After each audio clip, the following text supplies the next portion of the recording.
We turn now to the story of an artist who wrote and stars in a show that reconsiders the history of the United States. And it's probably safe to say that its scope and ambition is like no other musical. NewsHour Weekend's Ivette Feliciano has this profile of Pulitzer Prize finalist and MacArthur Genius Grant winner, Taylor Mack.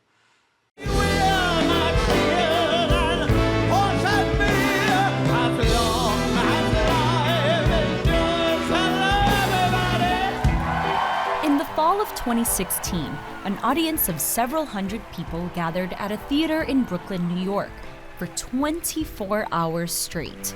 Today, tonight, and tomorrow. You heard right, 24 hours. The show, called A 24-Decade History of Popular Music, is written and performed by artist Taylor Mack. It's the story of American history, told through the songs of people on the margins of society. What was really fun about learning the history this way is that I could dive into it, and then I could kind of search for the queer aspect of the story.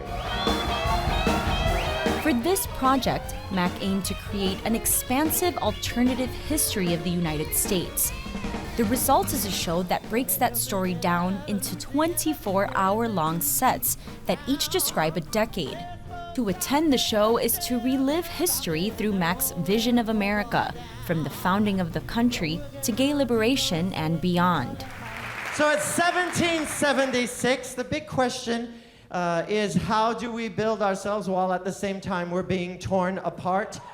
Mack began the project by workshopping one decade at a time at Joe's Pub, an intimate concert venue in New York City in 2011.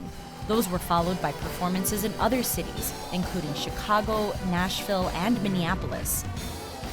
During the show, and often with audience participation, Mack reenacts the story of everyone, from civil rights activists to immigrants to British loyalists during the Revolutionary War. This instrumental song. Sometimes the show retells events from history in unexpected ways, like the Civil War. We're gonna have our first battle. I didn't want to bring in ammunition into our show and guns and things like that. So I thought, what is the queer version of ammunition? And I thought, oh, it's probably a ping pong ball.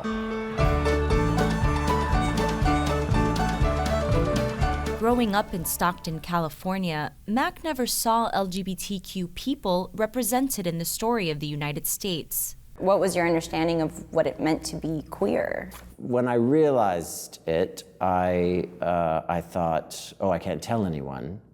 That for the rest of my life, I can't tell anyone. I thought what I was good, but I knew that other people didn't think that, so I couldn't tell other people that. Then, as a young teenager visiting San Francisco, Mack witnessed a life-changing event. It was 1987, and 6,000 people had gathered for San Francisco's first AIDS walk. I'd never met an out homosexual before. So the first time I ever saw one, it was thousands of them all at the same time. The reason they were all together was because of the epidemic. So their community was being strengthened because it was being torn apart. I think subconsciously all my theatrical work has been about that. Change it comes eventually. Performing this show for 24 hours is so rigorous that Mack has only done it that one time in Brooklyn. Mack trained for that as if it were a marathon, performing longer and longer sets in preparation. So what did it feel like to perform that last hour when you're alone on stage? I felt like, oh, we're gonna make it.